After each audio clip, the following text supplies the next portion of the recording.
All right. The beauty of speaking, you're doing two talks back to back is that you can steal your own time without too much trouble. So that works out all right. Okay, what I want to talk about a little bit of time now is clustering on networks, as is my bad habit, there are many more slides and way much more here than you can ever get through in the amount of time I have. Because I'm running the show, how much time do I have? Interesting. But I'm going to spend most of the time today on community detection. I'm going to point you to some work we're doing on roles and some new tools we have for doing that. But just in the sheer interest of time, we don't have. I won't subject you to this. If you think about that, little cartoon sitting on in a computer terminal, drinking coffee late in the night, forever and ever and ever. That is my relationship with communities and roles. This is I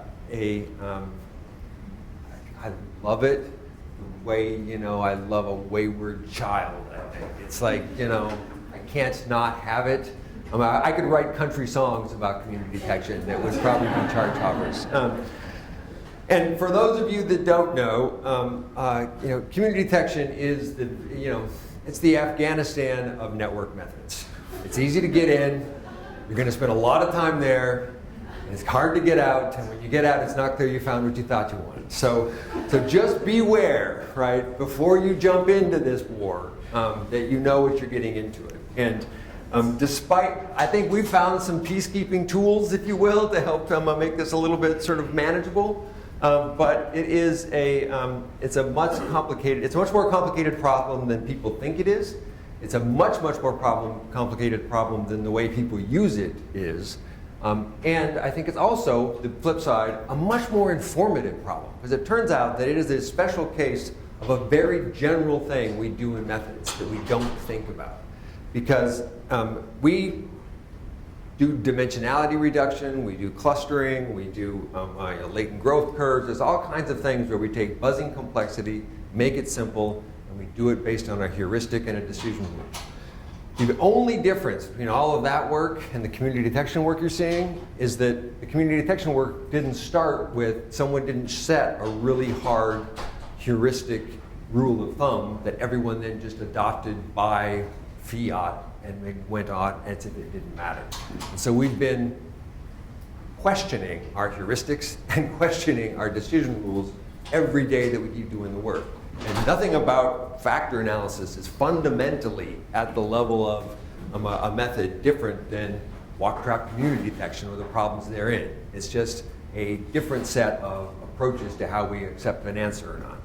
And so in that sense, community detection ends up being a much more honest data analytic technique. But it is also one that requires you to be a quantitative sociologist. You have to be the kind of person that takes numbers and takes methods as an informative feature for judgment. And this is as much an art as it is a science. And we're going to give you now, I think we've come up with some pretty good paint-by-number tools, but we're going to hope you are still willing to recognize when you can paint outside the lines. So, what do we got? A little bit of background already. I hit on this idea just a minute ago.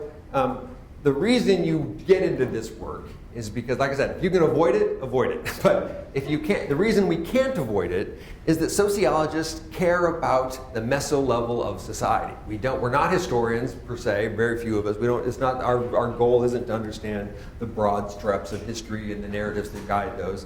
We're not psychologists. We aren't trying to get inside people's heads. We care about that meso level between the individual and the society, and that level is a group. And the way those groups are structured and the way they're generated informally is the part and parcel of why we do this business, often as sociologists. And from a network and health standpoint, the reason we think about this as groups is that we have this hypothesis, a sneaking suspicion that people are not substitutable, and their local relational context changes the way they view the world, changes the ways in which they behave with each other. And so these clusters actually have ontological reality of some sort that we care about that helps drive what we do. And it's a cohesion story, it's a heterogeneity story, and so we're kind of stuck with it as what we're doing. And so this notion that cohesive networks lead to different kind of feelings, that lead to different kind of social outcomes, that's one kind of model. We're not going to talk about any of that stuff today. So we're going to talk about just this idea of groups. And so the idea of a group has been pretty standard in sociology for as long as there's been sociology. So how should we think about this? The other sort of pathology of sociology is that we're ruled by the 2x2. So everything I do is a 2x2, and because I like pictures, I don't put text in my 2x2s, I put pictures. So here we go. So we can think about the problem of what it means to have cohesive groups and networks as really the intersection of two problems. One is a problem about cohesion per se, or what we've already referred to as node connectivity. It's how tightly held together things are. And the second is a question about boundary specification, how salient the boundary is between us and them. So I can have the cases where both of those things are really low. That's a market. That's a transactional society where I don't care who I buy from, I don't care exchange for, you're the type of person you are, so long as you have the good, we can get to it. If your price is right, I'm going to go to you. Right? It doesn't matter. That's the only thing governing here is exchange, and it's dyadic based. There really is no structure per se, at least in the short term in that way. When this is low, when boundary salience is low and cohesion is high, you get really integrated societies. You get sort of settings where, like the Hawaii beaches we talked about, where everyone is connected to everyone else because we're engaged in each other through multiple dimensions. There's no my boat and your boat, or at least it's not strong enough to get over the fact that we need to be on boats with each other at different times for different fish or what have you. And so there's an integration across the entire system, and a lot of our other sort of features don't matter. Boundary salience, which is the colors represented in this graph, is the idea that there are categories of people that we engage with differentially from other categories of people. And when cohesion is low, and that's true, you get something like kinship systems, like the classic anthropological kinship systems of where do I get my partner from. And so if I'm in this tribe, I get my partners from that tribe, and so forth. And so you can think about moieties and other kinds of anthropological studies of kinship systems. That's what this is. So what group am I in? That determines what group I get my partners from. The cohesive group set is the intersection of both of these. It is not just that we have boundaries, jocks and nerds, but within the set, we sort of have some sense of usness, of relational density that creates a connection that reinforces that boundary. The beauty of this kind of way of thinking about it is that it turns out that we can by differentiating the boundary features from the cohesion features, we can then think about social processes and the ways in which they're sticky. That once you get from here, it's really hard to get back to here, because boundary salience reinforced by cohesion reinforces the absence. And so this is why integration is really an uphill battle, because these things tend to reinforce each other from a theoretical standpoint. Now there's lots of different ways to get at networks. The history of this work, and I encourage you to read it. It really is a fascinating sort of sense through the scientific process of trying to figure out solutions to problems. The early sort of work on this was coming out of graph theory, looking at cliques. It's not particularly effective because real life is too messy. But it's a good understanding. It's a good thing that starts what we're doing, because what we're effectively getting when we do cohesive group analysis is identifying messy cliques. Then we ended up with a whole series from about the 70s and 80s where we recognized that cliques and formal sort of connections were not good for this combination of modularity of boundary salience and cohesion. And so we had a series of really smart people come up with models to try to find patterns in networks. This work tended to be a little ad hoc. It was often very smart, but it was doing methods the way that people in the town that I grew up built houses. Every time you had a kid, you added a new room, and before you got there, we called it a ramble because the houses just looked. There was no architecture to these houses. They're just what they were. But everyone got to sleep there. It worked fine. Everyone had a roof out there, so it was functional, but it wasn't beautiful, right? And so recent work has focused on sort of taking these general ideas and making them beautiful, or what's the architecture underlying it. So this is the problem we typically approach. We think about groups and networks. We're going to say, let's try to capture the networks that looks nice. And if your world looks like this, you don't need me, right? You can go in and say, look, there are the clusters. Look, they're already colored. I can go home. So if everyone's wearing, if everyone's wearing the right hat and whatever, then you're good to go. The real world, of course, doesn't look like that, and I'm not going to go through these parts. The real world tends to have not just these kinds of clusters and sometimes between them, but the amount of things that go between them, it makes it so messy that you can't quite see it. So how do we do this? The way we do it is that we first have to have an objective function. We have to have something we're trying to do. And so the thing that we're typically trying to do is to ask the question, well, I'm going to be really careful here, to impose on the network the best thing that looks like this. So what I mean by that is we're going to take our network as we observe it, and we're going to draw bubbles around sets of nodes such that the amount of density on the diagonal of these bubbles is much higher than the density between these bubbles. That doesn't mean the bubbles are really there. We can draw bubbles around anything. Right? So you just keep that in the back of your mind. And that's why you have to play with these things a lot. In order to do that, we need some measure of whether we have our bubbles in the right place or not, and that's the objective function that we're going to go after. That's the measure of fit. Once we have a measure of fit, then we need a process to figure out where to draw the boundaries of the bubbles. We need some heuristic to say that the bubble should go here or here. And that's where all the work has been, not all the work, but a lot of the work has been lately. The metric that the field, there's a bunch of metrics that if you go to the slides, they're hidden here, and I figured I might be running out of time, so I'm going to focus on the metric that people have been using recently. It's this thing called the modularity statistic, Q. And there are different versions of it. And Q, I know we said the other day that no one likes equations, but this is not a complicated equation. And so I'm going to walk you through it because I think it's worth doing this one time. I promise. So we have the main thing you're going to do, and if those of you really don't want to think about it, what we're doing is we're doing the observed minus what we think by chance. And so this is our observed adjacency matrix, the ties between people. That's the thing that we're summing over. So we have essentially a count of ties in the network. Then we have some formula, some model for random expected ties. Now this is substitutable. You can put lots of different models in here. The model that people typically use, the default one that's been standard recently, is a degree based. And so we have the degree of I and the degree of j divided, normalized by the number of lines in the graph. And so this says what's the random probability, row, column, chi-square style, of us being connected. And so you can see what this is, right? So this is the observed minus the expected. That is a chi-square. So that's just how much more ties do I see by chance in this set. And then we're only going to sum that up. This is a resolution parameter. I'm coming back to that. Ignore that for now. The rest of the field did, turns out, problematically. So for the moment, you can also ignore it, but we'll come back to it. And so we're just going to sum this thing up for the cases where we're in the same groups. And we're going to say, let's take the time when that process, so if I'm in cluster I or cluster J, or persons J or I are in the same clusters, C, then we count this. If they're in different clusters, we don't count it. It's just an indicator function. And so what that means is we just keep shifting which cluster you're in until this number is big. That's the simple as that. What could be easier? And we normalize it by some stuff.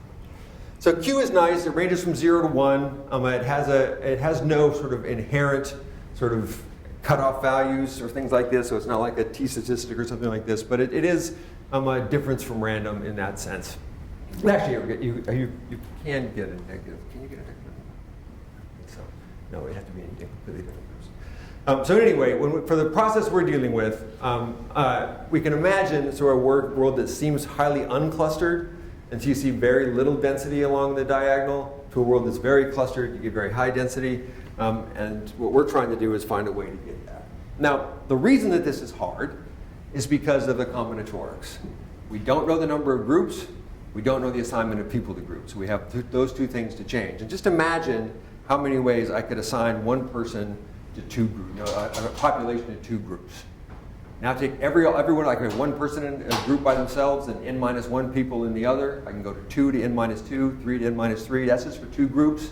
Now do it for 3 groups. You juggle them all around, do it for 4 groups. Like, this is just ginormous. If you want to do that, there is a routine in iGraph called cluster maximum, cluster optimal, cluster underscore optimal. It is there. It will do all possible combinations up to a size that you set.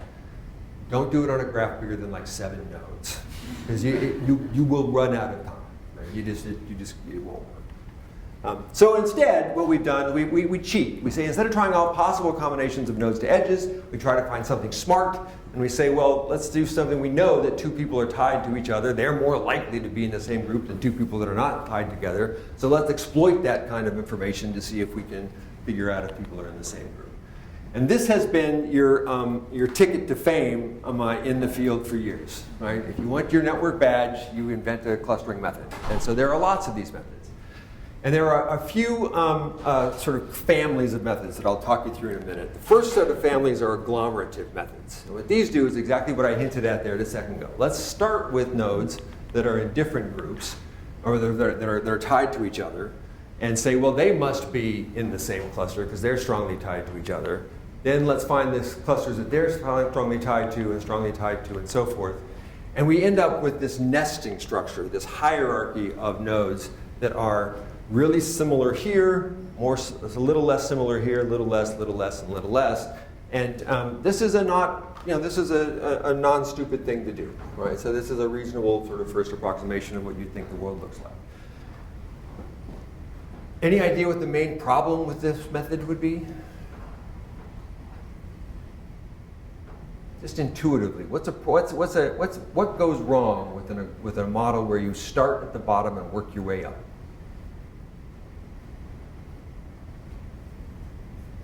First is where you draw the line. How do you know you fit the ideal solution? When do you stop? Right. So that's one problem. So we have a hierarchy. What else can go wrong? Depending on where you start, you can end up with different results. Yeah. What if I picked these 2 as my first start? Now I'm building on a mistake the whole time, right?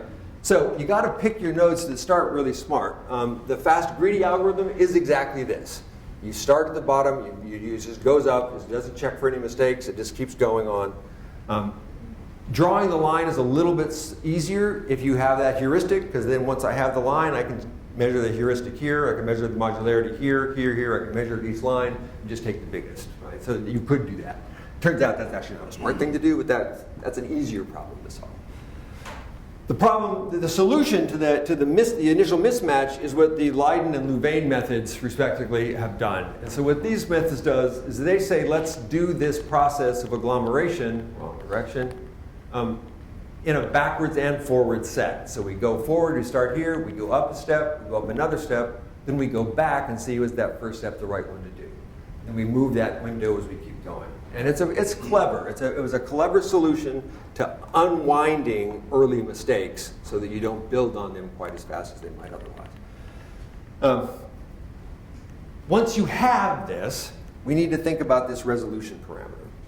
Because it turns out that we end up having I'm going to come to this and I'm going to come back to this in a minute. Just remember that the problem with the resolution parameter is that the Q measure, it turns out, resolution is a tuning knob.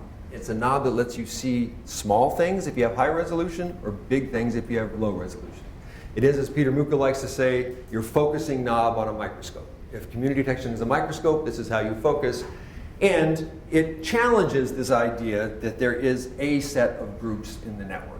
There might be, but it might also be that you have a hierarchical collection of groups. And any of us that have been in a university know that we have divisions, and nested within divisions are schools, nested within schools are departments, and within departments are factions, right?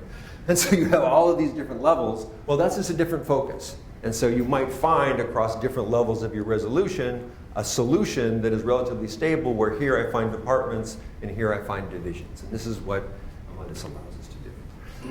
We have some tools for getting to that, what I'm going to get to at the end. So then how do we figure out some other algorithms? So if this building process is challenging, so the other common solution or heuristic is a divisive process. And so a divisive process says, let's start with the whole thing and cut it at its weakest link. Then take the next thing and cut it at its weakest link. The classic version of this is called edge betweenness. And so just like you can have the betweenness of a node, you can have the betweenness of an edge. And the betweenness of an edge is the number of shortest paths that go through that edge. And that edge is holding a lot of weight to hold this network together. So if we remove that edge and the thing falls apart, that's likely, right? So let's pull that one apart. Then we say, let's take the rest of it, find the strongest edge, fall out apart, find the next one, find the strongest edge, and fall out apart. There's some technical details about how you actually do that. You can't actually just weight all the edges, sort them, and remove them. You have to recalculate them each time, it turns out, for this to work right. So it's an expensive measure to do, but it works kind of nicely. There's a third version, which is I'm particularly fond of, particularly for social sciences, which is what I refer to as a process optimization model. It says, well, why do you care about these clusters? What is it these clusters are doing for you? Well, let's simulate that process on your network and identify nodes that are the same at the end of the process you're trying to do.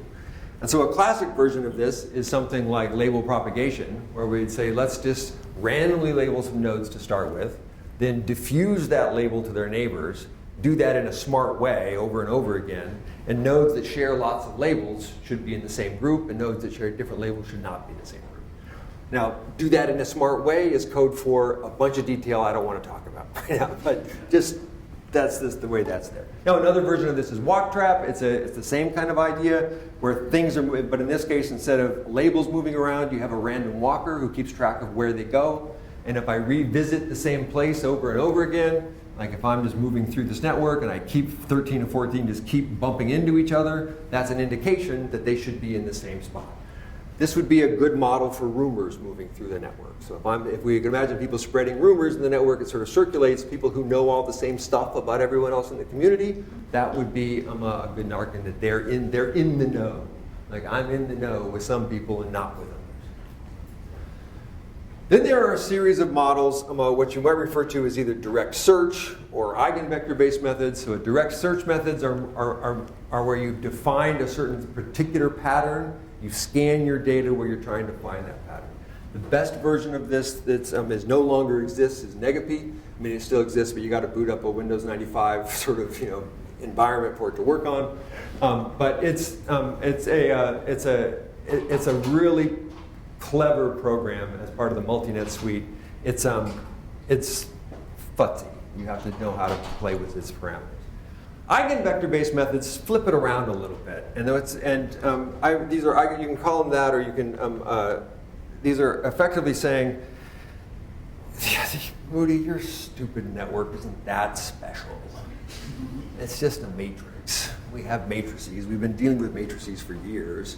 So why don't we apply all the tools that we know from different sorts of sets of social process models, or social systems models, and think about things like factors in an eigenspace from psychometrics, or process optimization from control theory, and we can use these kinds of things to identify where the networks are. And the beauty of these models is that there's a whole bunch of statistical mechanics behind it that we already know. Let's see how that works. And finally, there's a third set or fourth, I think we are, set of approaches which come out of a tradition that are building largely on the eigenvector sort of set, which are known as stochastic block models. And the main thing about stochastic block models is stochastic block models are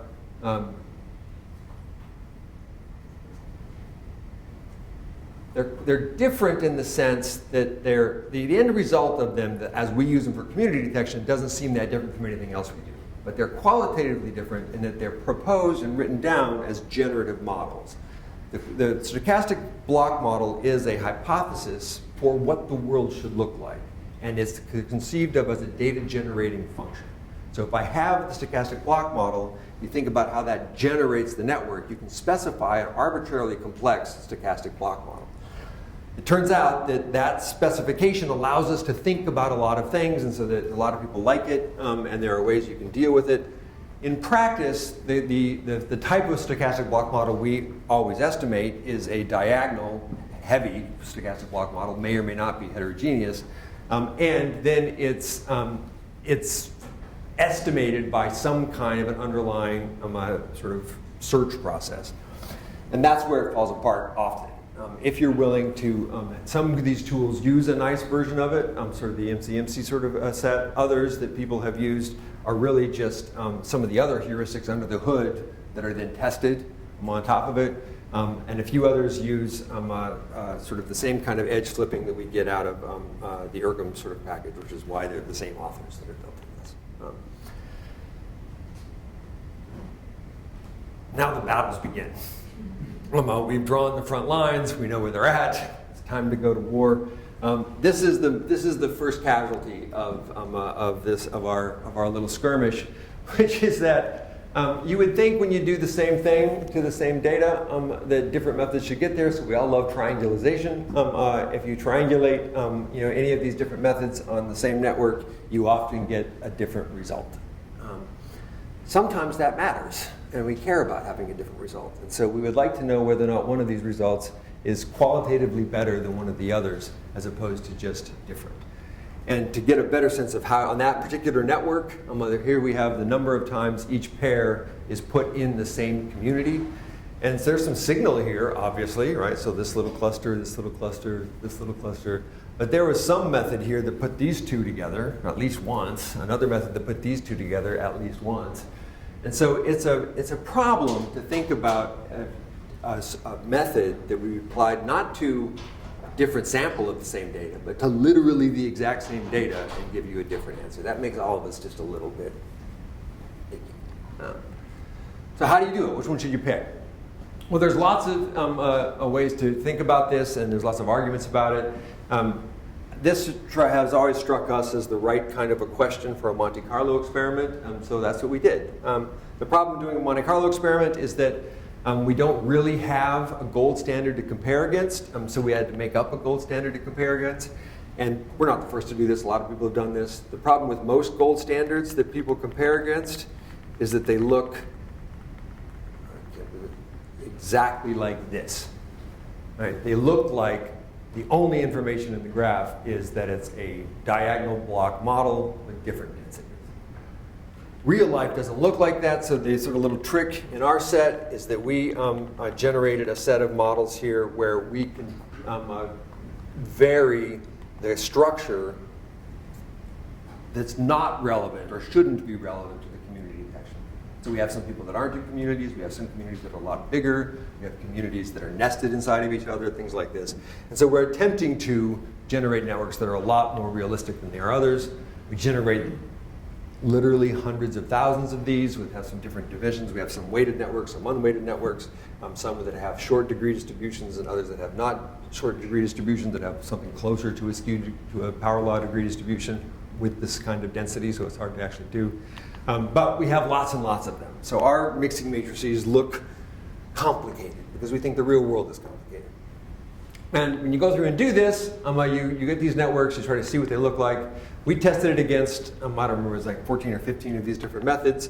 And I won't give you the details here, but you get this kind of a result. So for every kind of method you might do, we can then vary the signal, like how grouped is it, and then we can get the result of our Monte Carlo for a binary skewed network or a weighted skewed network, a binary random degree distribution or a weighted degree distribution, and you get different curves for each one. And the way you read this graph is this is what's known as the adjusted RAND statistic. A high value means that the two partitions match, in which case we found the right partition, and then if it's really low, you didn't find the right partition. So in this particular case, it looks like edge betweenness was not unreasonable for something like a binary Erdos graph that is a binary network where there were no stars, there were no hubs in the network. It has a monotonic relationship between the signal and the result. But once you try to add a skewed degree distribution, the edge betweenness model seems to fall apart completely. A lot of results. This is why my papers take so long to get out the door, because what the hell do you do with this? But I want you just to sort of step back and squint. And the thing I want you to see from this is the sheer amount of difference across these methods. There's lots and lots of partitions. You don't have the right partition or the wrong partition, the best partition. Sometimes, like this guy, for this particular structure of a network, The edge between this model does terrible, terrible, terrible, terrible until the answer hits you between the eyes, and then it finds it perfectly, right? So it's like nothing, nothing, nothing, nothing signal. Whereas the Leiden-Sweet method on the weak core, it's like it finds the right answer every time. Right? And so what's useful to think about in something like this, it's too many results. See, and then you have a whole other set of routines. So we have the those and those and those. So let's just put it in a regression at least somewhere. This is a descriptive regression to help us to see what we're seeing. And so what we find from this little exercise is that community, a signal does what it's supposed to do. That's just the design, right? So we find that when there's a weak community signal, it's harder to find than when there's a strong community signal. We find that in general, if you add some weighting to the network, what we're weighting by here is other group signals, so transitivity, reciprocity, things like that. When that's added to the network, you get a bit of a boost, which is good. These models do a much better job of fitting sort of a normal degree distribution as opposed to a skewed degree distribution. And there's high variability across both the type of methods and the type of networks and the type of methods. But if you know nothing else, like if your goal is I need to go out and find an answer, the two things that we learned is that the Leiden-Sweet method is very good, but this comes with an asterisk that I'm going to explain in a second.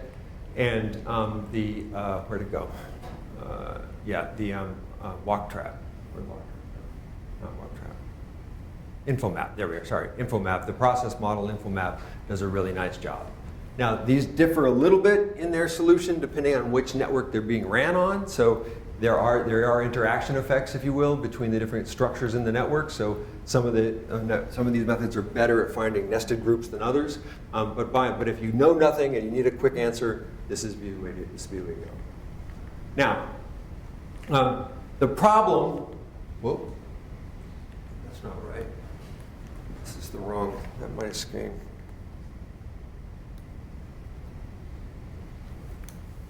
Might be the wrong file. Please tell me I didn't delete all that.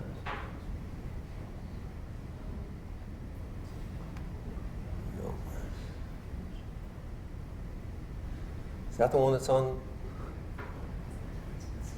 Oh, I'm on the wrong year. That makes more sense.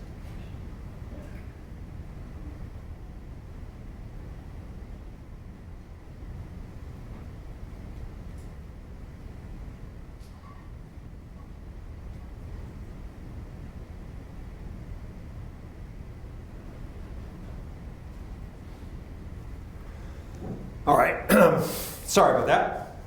So now let's go back to that Leiden-Sweet method.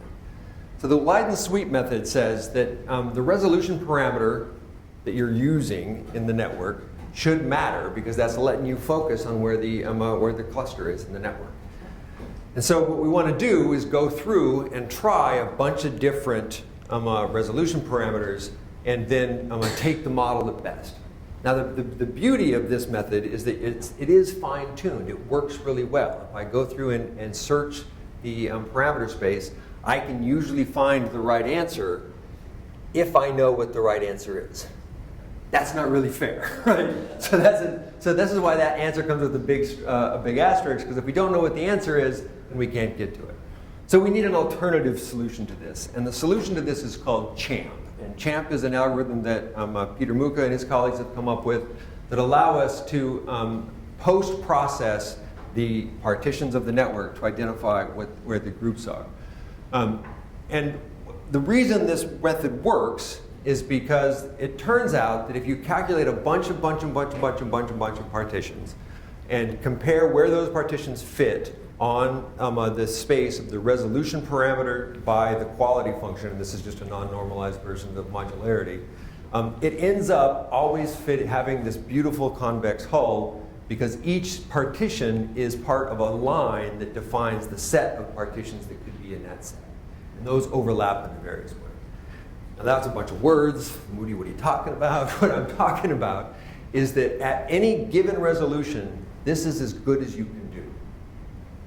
Modulo, you have a reasonably good starting set of partitions to start with. Moreover, it turns out that many of these partitions are identical because they fall on the same line. So you think they're different partitions, but they in fact match each other exactly. And so what you think is 1,000 different partitions are in fact a dozen different partitions that you need to look at. So this narrows the set of things you can look at. So what does that look like? What do I mean by that? So in that case, we've added this now to the IdeaNet software that we have developed. And so this is a built-in example that's coming out of the software we have there. This is what I was hoping to show y'all. This is a very small network. So this kind of, you would never do community detection on a network of, what is this, 20 nodes? Not even that. But it's reasonable to have a sense of what we're at. So this is the Florentine Families Network, for those of you that don't know it, where we've merged both the marriage and business edges just for kicks and giggles.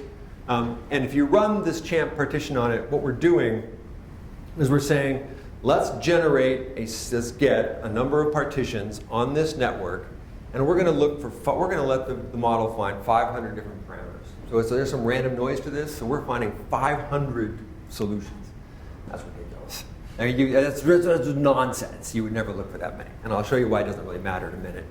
So you run this. And then we say, let's get the unique set of those. And that's kind of nice because you can do this. And it generates this kind of a curve. And what does this curve tell us?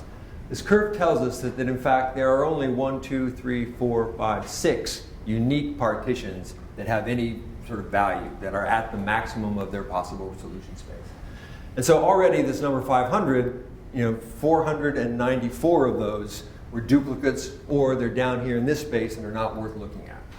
So these are not things that would be good choices for us to use.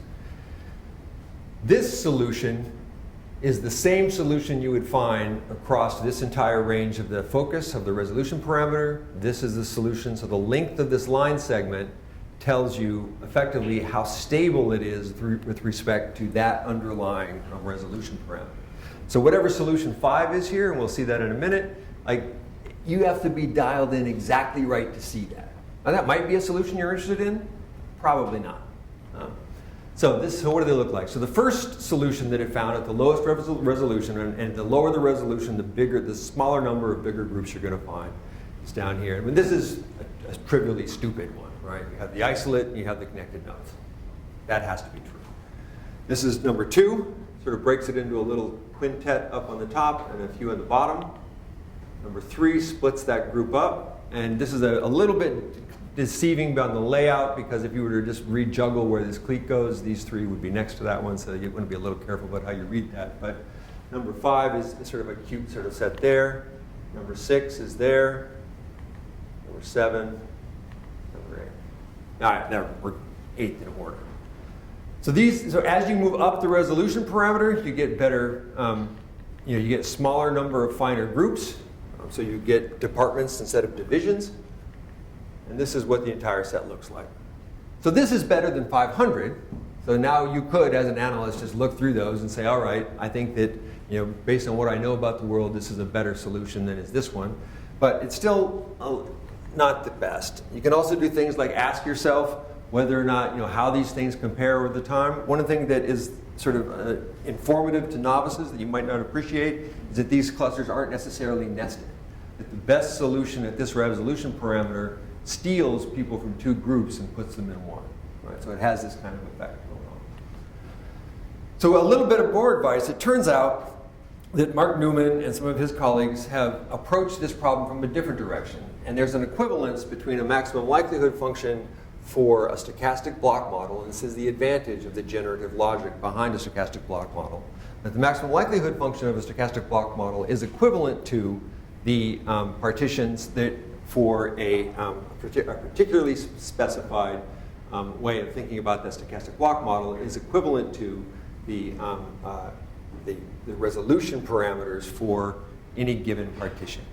And what's nice about his solution, he did it independent of the heuristic search set. He was entirely within the maximum likelihood framework. What he was able to show was that if you have a partition that is a little bit off from where it needs to be, that there's in fact a hump in the maximum likelihood surface where you could sort of move to. And every given partition has an optimal resolution for that partition. And if you find a partition at the wrong resolution, you can say where it should be moved to, then you can go to that resolution and identify perhaps a better partition that fits at that resolution. So what that in fact it effectively implies is that this second partition wants to be right here, which you'll notice is in the middle of its observed range. These partitions want to be right here, and the blue partition is in its range.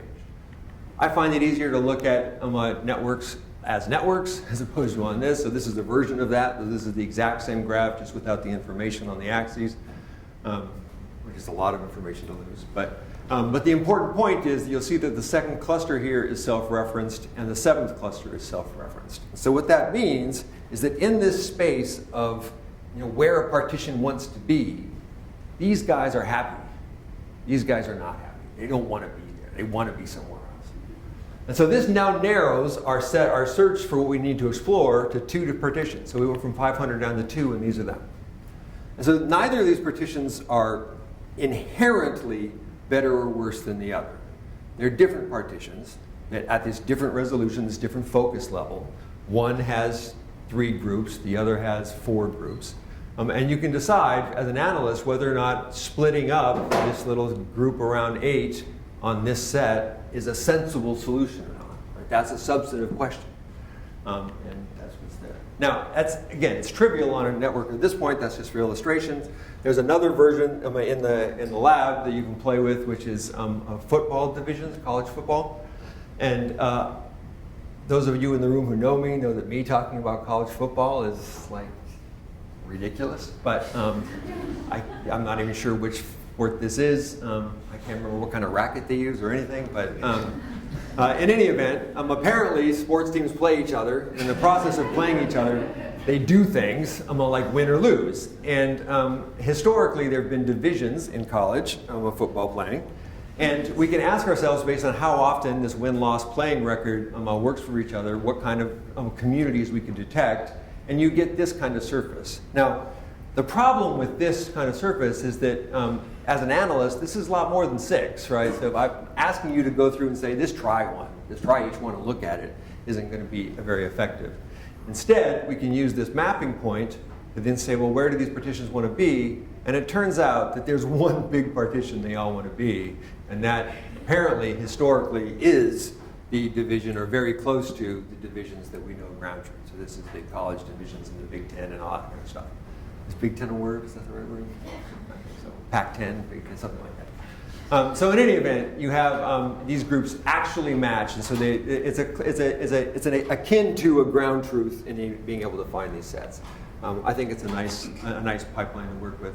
And the good news is that the work required to do it for you is really just that. So you pull it into NetWrite, and then you draw up a couple sets, and you identify where your groups are. Now, an important thing to notice on this is that we, under the hood, for the 500 we just pulled in this one, are using Leiden.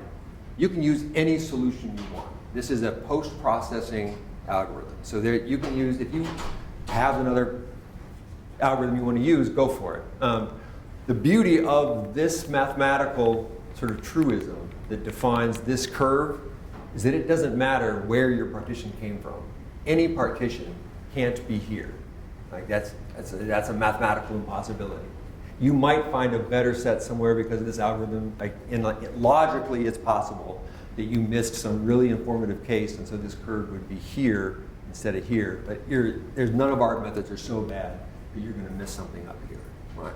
And so the beauty of that is that it really takes the which method should I use algorithm away and says, if your method is, you can either use a really expensive, slow method and find a small number of solutions that are probably in this space, or you can use a really cheap method and do a lot of it and still find the set of solutions here, but find a lot of noise that's down here.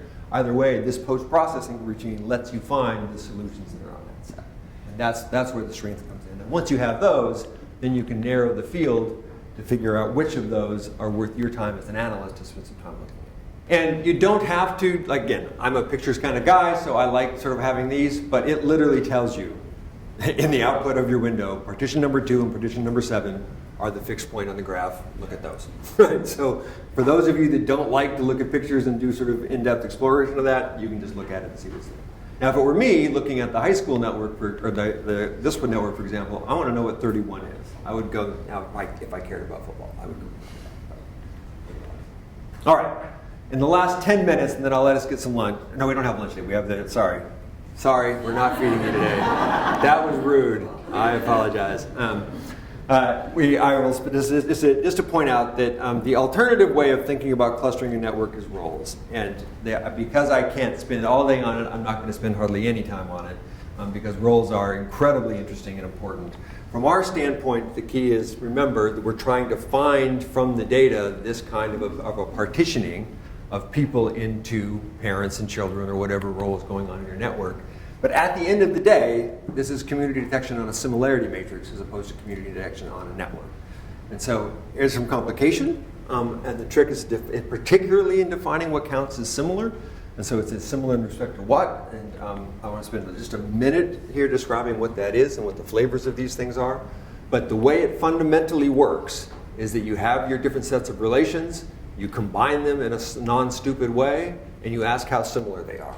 And so in this case, I have parents, they feed children, children bicker with each other, parents love each other in a way they don't love their kids, and so you have that kind of set of relations. We figure out just pairwise whether they match, so this is a very simple structural equivalence measure, and we can then see how similar they are, and the worst cluster analysis community detection tool in the world will find those clusters, right? So that's because it's a toy example. Real world is different. Now, the fun of this kind of work comes in defining the different kinds of equivalence. And so structural equivalence, theoretically, you have same ties to the same people, the same exact people. The structural equivalence is inherently a combination of modular groups and positions, because you have to be tied to the same people. There are special cases when that won't happen, but by and large, structural equivalents are going to give you sort of clusters that have some element of cohesion built into them, usually with a group that's isolated, sparse, or something like that. Automorphic equivalence means you have the same pattern of ties to all others in the networks. Nodes are indistinguishable on any summary metric. So if I have a set of nodes that have a particular profile of degree, then this nodes in the same class should have that. Regular equivalents are the same types of ties to similar types of people. The idea here is that we don't have to have the same metrics. The same metric isn't quite right, but the kinds of people we're engaged to are the same. Role equivalence is some ugly mush of these two that, again, in practice works because, given the noise in most real data, the fine distinctions between these are really hard to do. Regular equivalence is theoretically amongst the most interesting because we can think about things of doctors and nurses in small hospitals and big hospitals shouldn't have the exact same summary metric, but doctors answer to nurses and nurses answer to doctors in the same way in different sized places, so that should be something we should be able to find. The sort of standard measure for doing this is a tool called Reg-A that was developed by White and Ritz, right? Yeah. And it's hard. And so I'm just going to say we're working on some new tools to try to get in that direction from the role equivalence we're getting out of triads. So there's some extensions we're moving on to this, but it's just a very difficult thing to get. So what does this look like? If you were to do the classic measure of structural equivalence is Concore. And Concore is a really old-fashioned sort of model that works by magic. The magic of this work is that if you take any kind of correlation matrix, and this is the case of what I've done here, is I've taken this network and I've correlated the first column's values with the second column's values, the first with the third, and so forth. So I turn this adjacency matrix into a correlation matrix. If your underlying network is directed, then I've stacked the observed matrix on top of its transpose, so I can get both ties sent and ties received. And so anyway, you've converted this to a similarity matrix, in this case, literally simple Pearson correlations. And the magic is that if I then do that same trick with the correlation matrix, I get a new set of correlations, and again, and again. And by magic, you always get positive ones and negative ones. That's the beauty. The Concore will converge, probably with some asterisks, but in practice it will converge to only positive ones and negative ones. And then you can divide your network by this. So that gives you your first split. And then you can go down these different branches, and all the magic here happens. So the mathematical magic is in that convergence, that necessary convergence of correlations, and that's what the algorithm means. So concore is a convergence of iterated correlations. But the splitting of it is where the qualitative sort of judgment comes in. So do I stop at 2? Do I only take at this set, or do I go deeper in one branch or another? You as an analyst have the freedom to figure that out. This is what we did to get our political polarization graph. And so what we just said, what we thought, Peter Mook and I did this work too many years ago now, we thought, well, there has to be something like party loyalists and bridges. Let's just block model it and see what we find. And you always find party loyalists, and you find some division of people who are not party loyalists. And so sometimes it's really interesting when the world is interesting, and you get within party divisions, right? But most of the time you have one big group of good soldiers that do what they say, some people who are willing to stick their necks out and do something else, and the number of people who are willing to stick their necks out and do something else have decreased over time. Right? So this is a very nice way of getting at this. You'll notice this stopped about 10 years ago now, 12 years ago now, so I suspect that even finding a few people here in the middle now would be next to impossible. But that's, so then you can interrogate things like this and see where it comes from. I've always used role equivalence as the alternative to concore. So if you want to find something where people are in similar patterns of ties to similar others, and they don't have the restriction to being tied to the same people, similarity based on your vector of relations on triads is a pretty clever trick. I wish I had thought of it first. It's that kind of a trick. And so what you do, just because I went over it so fast before, you didn't have a chance to actually see it, is that each of these little social elements, right, that we are single now as they're boxed, have within them positions. And so within this smaller scale of being, in an empty triad, we're all the same. We're all alone together in the same way here. Whereas in this cute little triad where you have one mutual tie, where an asymmetric tie is tied to it, you can either be the person who loves everyone, you can be the person who's receiving all the ties, or the person who's a mutual outsider. And so you have each of these different kind of positions within this one type of triad. And so you can just count that up. Counting and sorting, that's what network analysis is. And so once I count that up, I can see that A and B have the same pattern, C, D, E, and F always have the same pattern, and these guys at the end all have the same pattern. And so again, then it becomes the same sort of process. I have a similarity matrix, and I find the clusters on it, and you get your, in this case, you get levels of the hierarchy. Now it turns out that triads are a great piece for this, but they're limited to a diameter of 2. And so you need to often add a little bit more of information to it. And if you think about this in terms of any summary statistic, you can add things like your closeness centrality, for example, to get to whether you're at the edge of the network or the middle, which community you're a member of, if you wanted to get at something like the positions of groups going on. So there's lots of different things you can add, and that's the direction that this work is going. There's also a way to do exactly this trick where we say, which one are you in?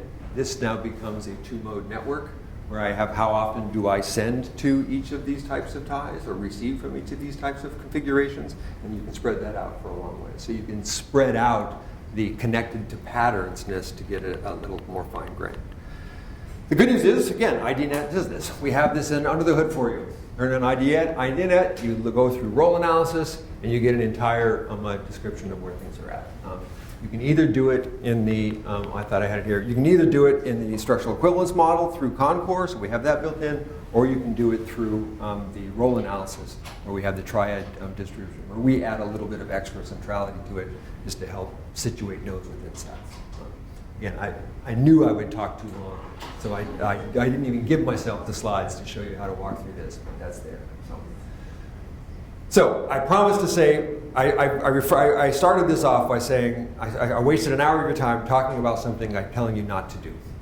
So what should you do instead? Right? So we care about groups. I think that if you care about groups because you care about similarity, because you think they're the same, then measure similarity directly and do a model dyad difference, for example. So I could say, how similar are Carter and I in terms of the third people we co-author? Does that differ from how Carol and I, the people we co-authorship? I can do that as a dyadic regression. It becomes an edge covariate on something else that we're doing. And so if your problem can be recast as a distance problem or a similarity problem or a matching problem on a lower level, you can sidestep a lot of these problems. So think a little bit carefully about that. On the other hand, it is fun to have groups. We like groups for sociologists. And then once you get them, you can use that as a way to condition a lot of these other features. So if you're running an ergom, or if you're running some other kind of a model, you might expect that reciprocity is higher in one cluster than another. You might expect that centrality has a different effect on behavior within one cluster than another. So there are reasons why you would think this would matter. And in that case, you actually need the labels. And so you may as well try to find a good label.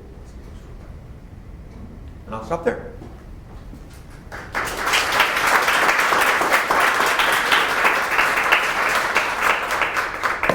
Questions or comments? Thoughts, concerns?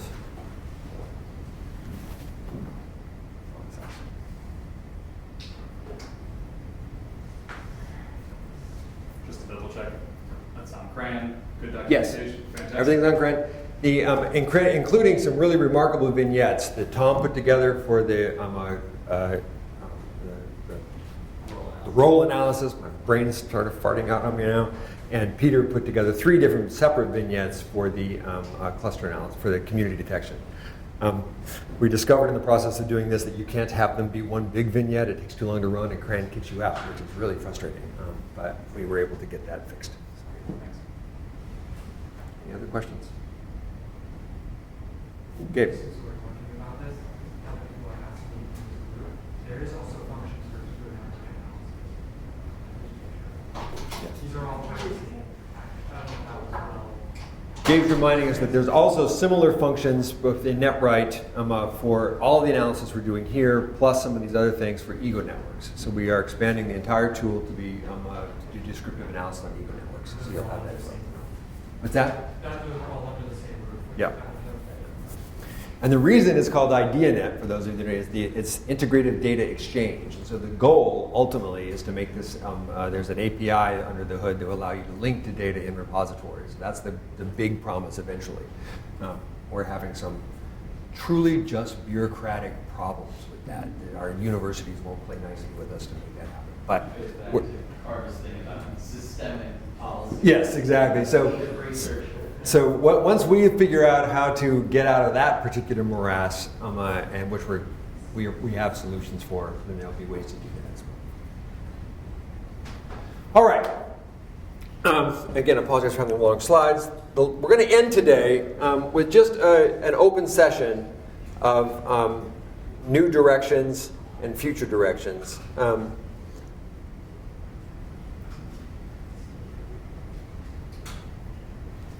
And I have a handful here that I can walk through. I don't want this to be anything more than a seed for ideas to sort of think through some pieces in this last half hour we have together. But I really want and I would love to, you've heard a lot from me this week and a lot from me today.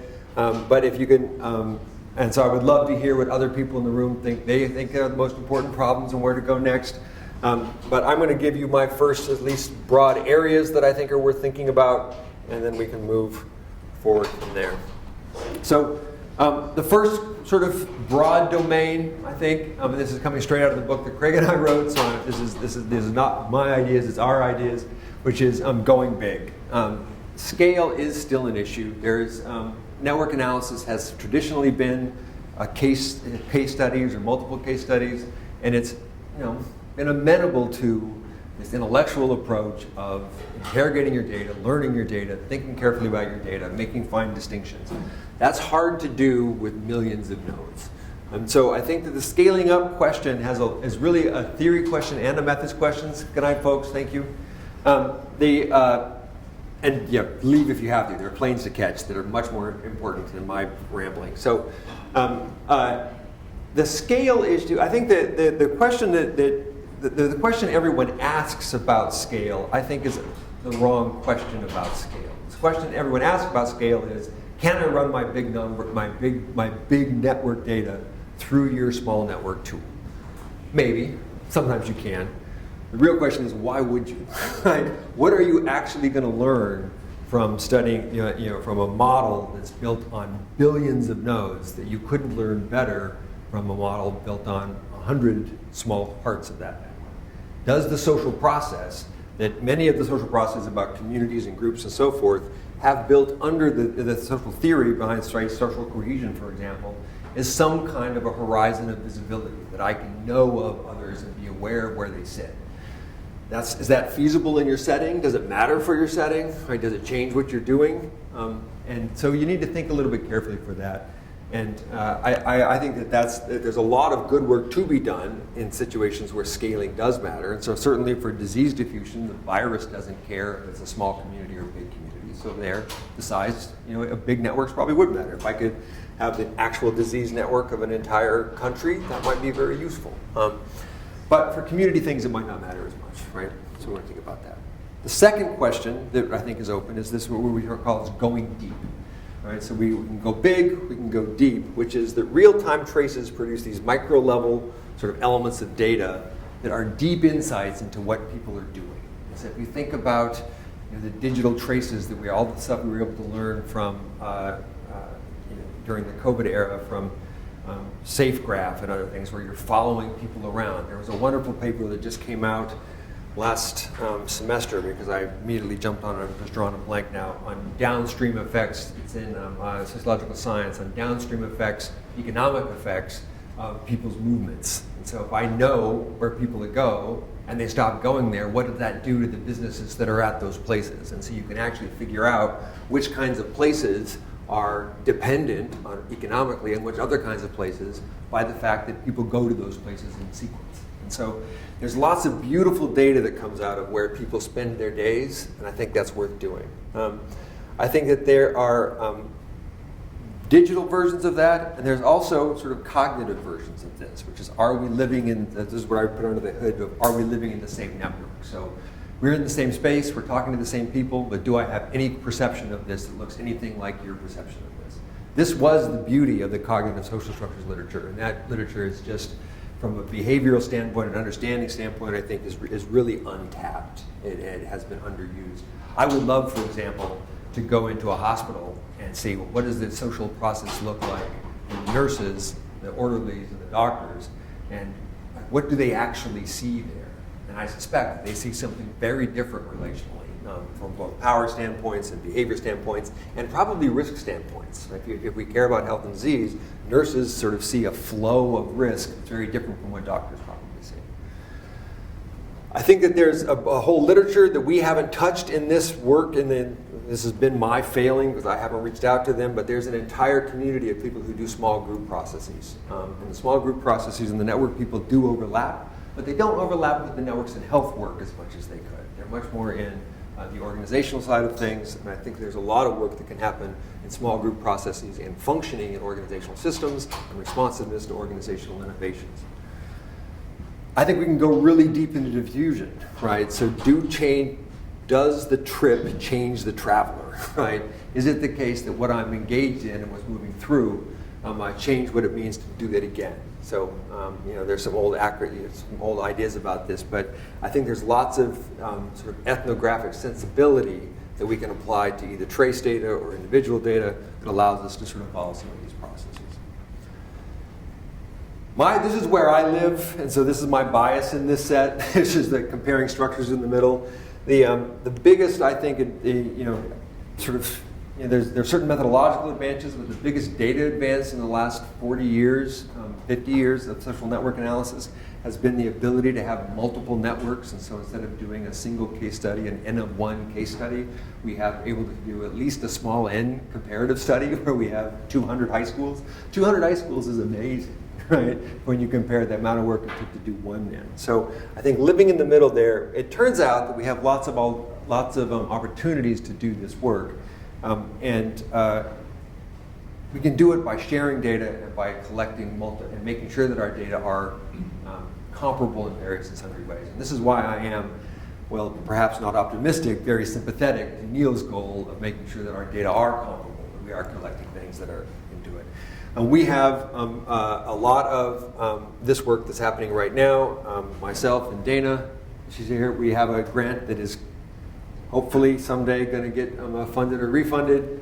It was just, anyway, there's where we have at this moment collected network data from 25 different projects comprising over 2,000 villages and touching over 20 million people, time combinations.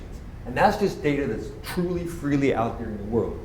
And this is because every one of us in our own world has gone out and collected some of these data. We might have a village sample of one set or the other. And in the process of doing that, we answered one question and put the data somewhere and then forgot about it. But collectively, that's a lot of data in the middle range to allow us to do comparisons of one thing to the next. And I think that if we look just a little bit, we'll see this.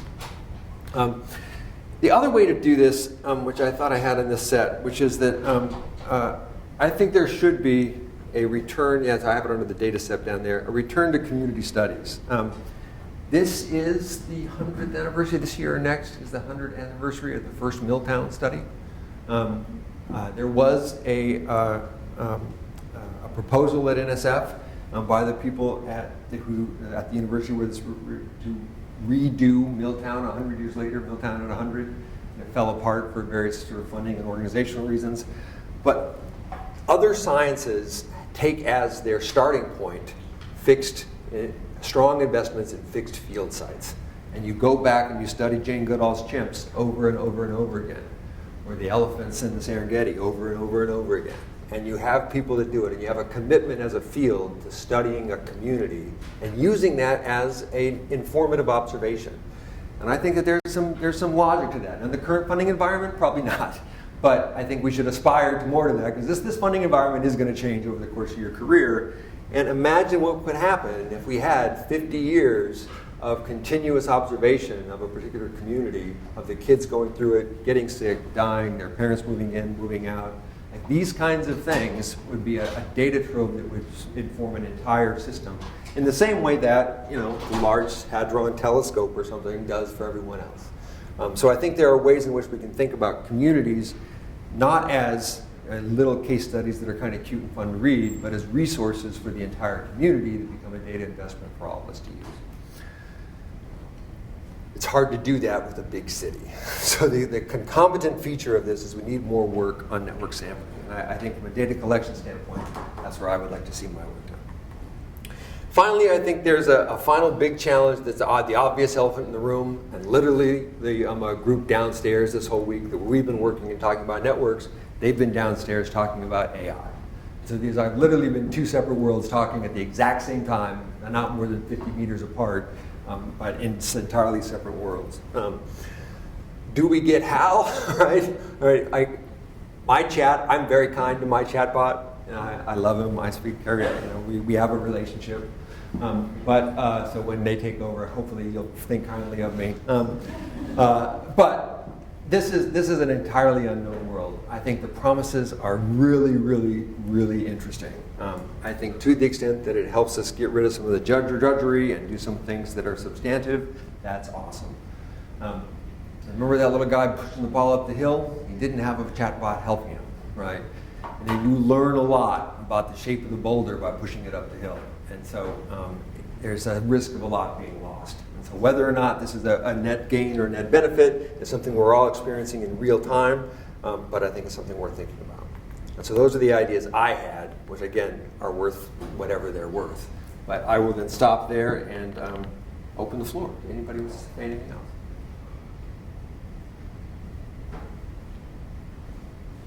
Craig, what do you see in the next?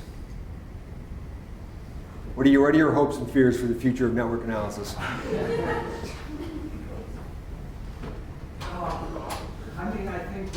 think, like you, I think that, a lot of us got into this because we care about people, and as the opportunities for developing more advanced skills get good and better, and we don't lose sight of that we're trying to make people's lives better and by trying to understand people fundamentally. So I think sometimes we get the cart before the horse. I think the horse has always got to be our love for people and our trying to make people's lives better, more peaceful, more prosperous. So I think there's always been a tension in science, and but I feel that that's maybe even more so the case today, especially as we are living in a world that is so driven by side hating, and we seem to be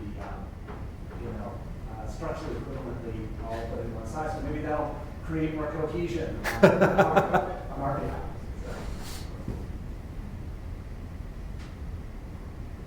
Please.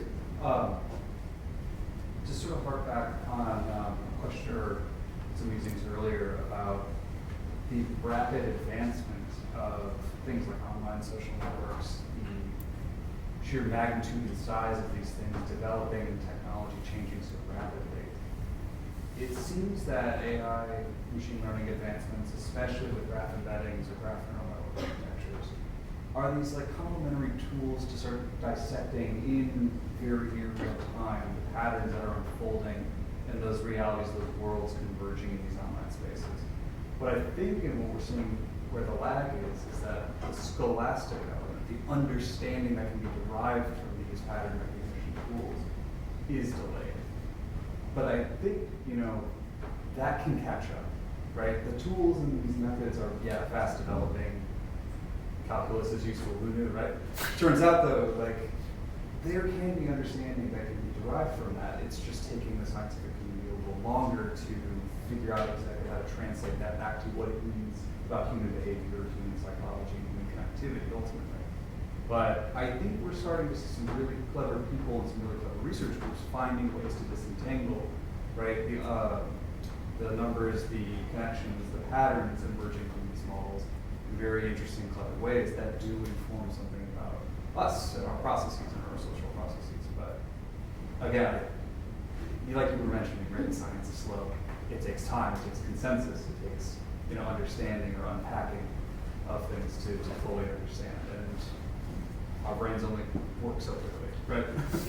But it seems very promising, right? The landscape, it's rapidly changing, but humans are creative, and I'm seeing a lot of creative ways that we are diving deeper into these rapidly changing landscapes. Please. Yeah. Oh, sorry. Was that a hand? I thought it was a hand up. Yeah, it is. Sorry.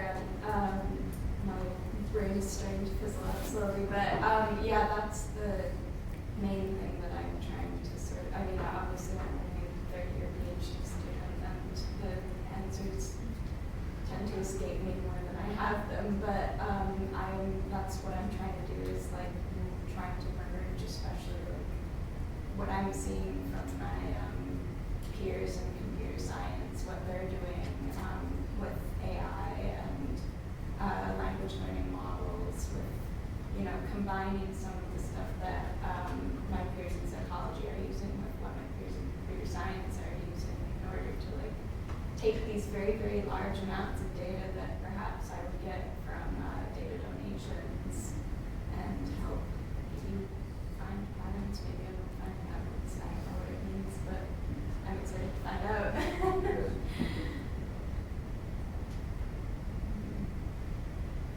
Please. I don't know if it's related or not, but it feels like you're elicit this thinking in it. It's something that I feel like involves how do we actually get some of this knowledge to community. I think that, like we say, we're all motivated by opening community, but we tend to do to communities versus working with community in the solution development and these theories that we have about protocol and community dysfunction. So I've been really thinking about how do we make these science more accessible, not just open science to other people in academia, but actually working on that translational sciences so it gets to communities in the ways that they will be able to activate this knowledge to actually create solutions that are local, that may be at that meso level, that are also systemic levels. So we just published a paper with Jimmy Adams, my advisor on social capital, and it was really inspired with me going to, he having all of these ideas about social capital and me coming with the question like, what the heck is social capital? Because all of these philanthropy people I work a lot with grants and nonprofit stuff, and they were all talking about social capital, and I was like, I have no idea what you're saying when you're saying that, right? So that's what that conversation started. After 2 years, we have a big paper, I recommend it all, that kind of dissects what we need. And for me, that question is, now I have the paper, and I go back to the philanthropy people, and they're like, it's 20 pages, and it's extremely complicated. So now I'm writing another version, 2 pages. So people in community can use this knowledge for something that they value. That's not just this development of the development of this theory or that the tools to do research, but actually the tools to community and community can make something for the people who need this help right now. So that's what I'm saying as an open problem. Is how do we make science available to the scientific community, but also to the people who are having those issues, and that may actually inform what we do and bring more connections. Lynn, were you? I thought you were. You know. Please. I just want to add to that, really. I was in the RCR course, but we were talking about ethics and things of that. And I think that not sharing data and not having that, it also doesn't benefit us as well. It's not, we're violating a lot of the rules of social exchange theory, and we're kind of getting the short of the stick at this point in terms of like the viability of the field moving forward. Like, how are we going to ask for the public to continue funding science and believe the evidence? They don't understand the importance of it. And so it actually is our due diligence. It's not just only that, but if you're not motivated by that, then be motivated by the fact that you want someone to be able to have grants and continue to do the research and get the funding to do it. Because right now, there are ideas that it's not worth funding. It doesn't matter if this doesn't exist. This enterprise doesn't exist because it doesn't benefit me. And I think that there is this communication breakdown and this understanding. And to that, it is possible. It is incredibly hard. It's incredibly hard to break things down in plain language. But I had a crash course in my dissertation. I had no money. I had hardly no money, like $20 to recruit 234 trans women. That's after the data was clean, and do multiplex networks, programming Qualtrics. And so I had nothing but like grit and determination, and I also wanted to make sure that my population was representative of what we see in the HIV distribution. So I oversampled Black women, transgender women, and Black transgender women from settings in the Atlanta area. Not perfect, I didn't like get to different places, but that required me like going out and making sales pitches to community organizations and saying, I don't have any grant funding, but like how can this data about like the support, how support influences ART, which is medication, HIV medication, adherence, how can this help inform your client programming that you do? You have a lot of support programs. How do you know that you're applying like the right? So I did like health and number some support functions and program that in the egocentric, and we could see like what deficits there were and how those might relate to medication adherence. And these are the ones that you really want to focus on, the types of support. And like, cross-sectional, it's not the best, but this is the part where I almost fell off the cliff. Like I almost like jumped out the window. Like it was hard because like I defended my dissertation on Tuesday, and they're asked as to how do you want this data? Because it's not always in the paper. It's that we rely on grant funding as a nonprofit. I want to be able, and I also want you to come in person. We have a symposium. The symposium was 2 days after my defense. So I was like, not only am I in a room and I'm defending this and I'm talking about multiplexity, I'm using all these measures, these metrics, and I feel like a real science I pass. And then like I have to literally turn around with an audience of healthcare providers, social workers, and transgender women clients and try to talk about the research in a plain language. So ties became relationships. Networks became social circles. They're not like, it's not what we call communities like you did community detection, but like to them, like that makes sense to them. And so I had a really a big crash course on that, and of course I crashed. Like weeks after that, I was asking my friends, like, am I okay? Because I just want to sleep. It was really, really hard, but it is possible. And I think that if we want the science to survive, not only so that we can explore the things we want to explore and do the things that like really pique our interest, we have to demonstrate and find a way to continue to do that. Yeah, if I may go right off that point, I think what you said about the crash course and like learning how to effectively communicate with various partners, not just for writing, scientific papers and disseminating it to the academic audience, but relating it back to your community, back to your stakeholders, back to the people you are serving by doing this research. That's a skill that we all have to learn as storytellers. right? We may use data to tell a compelling story. We may have to word that story differently depending on the audience. But it behooves us to learn multiple ways to tell that story to be the most impactful we can be, to serve those who fund us as well as those who are in need of the funding most accurately, right? I would probably, I think these are, yes. I'm going to say it's a both and. The community is, and I'm going to put a plug in for science sake. The ivory tower, isolated from the world on its own, is in fact of value in itself.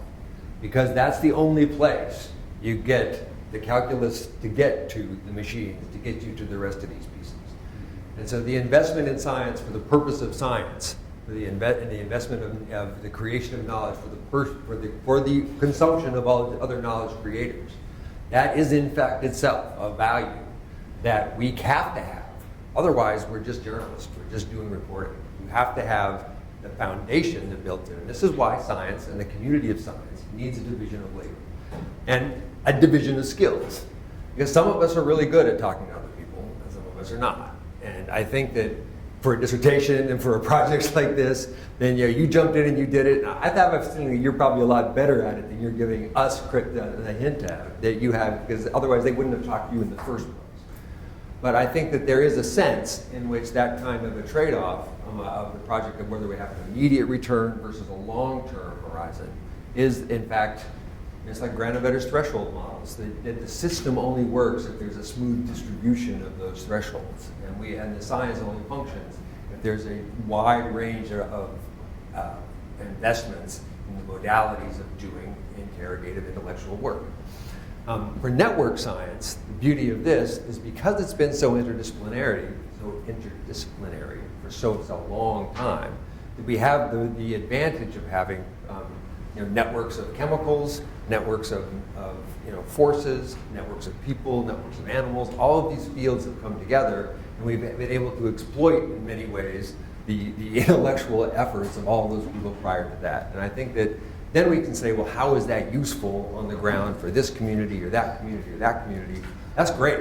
And the reason we can do that work and do it at all effective is because Frank Harari figured out that there was an equivalence between path structures and node connectivity in abstract graphs without ever talking to anybody but the guy who needed to sharpen his pencil. So so I think that we have to remember that science is a collective endeavor, and that we are engaged in it in each of our spot because we all have a common enemy, or friend, which is Mother Nature. Like, nature is the thing with the nut we're trying to crack. We're trying to figure out what the world is like. And then, if we don't like the way the world is, perhaps we'll change it. But we want to change it in ways that are informed by knowledge and understanding. So this is why these things have to be working in what's it called, in sequence and in cycle. Please, Christina. Yes, thinking in, I think that there is a way to kind of compromise and at least like increase accessibility. I don't know the name of the person at the top of my head right now, but there was a researcher that I saw once, like when I was looking for a job, and he had gotten a grant to make his research more accessible. So he recorded like 5 to 10 minutes like videos, like talking about his research,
right? Like we have major forces who are, and in some ways we have made these are our own by having that relationship maybe with communities that's quite this kind of polarizing or movements.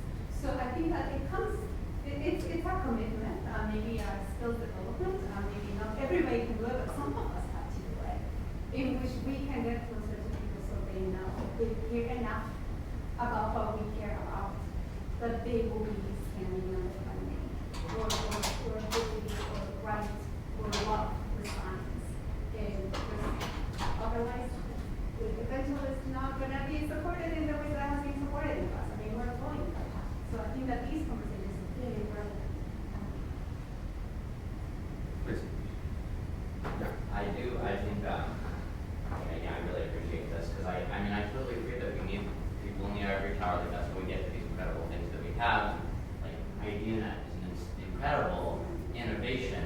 But so I like I've said this a few times. I'm interdisciplinary because I'm in urban planning and public health. In urban planning, like you need to have someone in the room who knows how to do infrastructural network analysis. They're not researchers. They're not doing any research. But thanks to some incredible network analysis research and graph theory, practitioners have that knowledge, and I don't think we really have that level of investment in public health like I wish we did. And now that we have things like IdeaNet, I would love anytime you have a community planning intervention going on, someone brings the network and just puts it up on the board and we talk about it. Like there are some papers that do this work, and unfortunately you read them. This is like I've done exactly one peer review in my life. They didn't really know what they were doing. It was a really cool project, and they sat down with their PTO, not PTO, what do you call it, PTA, the Parent Teacher Association. They put the teacher network up on the board, and they looked at it, they talked about it, and they planned their like fundraising or whatever. And it was really cool, and this visualization was really cool, and it took them somewhere cool. But these were not necessarily people with a lot of kind of stringent knowledge of how it works, and they didn't necessarily need to have it.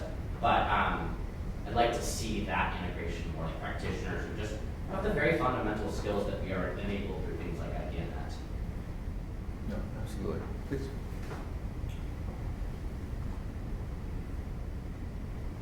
All right.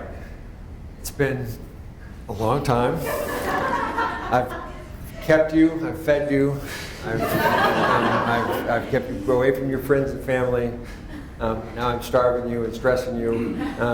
I think I've hit most of the stages of becoming a member of our cult. So welcome to the fold. Your job now at the end of the conversion process is to proselytize. So this works about right. So find your way out. If we've learned anything from the history of proselytization, go in pairs. It's the only way to reinforce your own safety and rightness. Otherwise, you'll get overswamped by the heterodox out there. But thank you for your attention. Thank you for doing all this. Stay in touch. Again, big thank you to IID. Big thank you to all the RAs. Big thank you to all your peers. If you haven't made a new friend here, you still have 20 minutes to do so before your plane leaves. So do so. And in the meantime, thank you all, and we'll see you hopefully soon.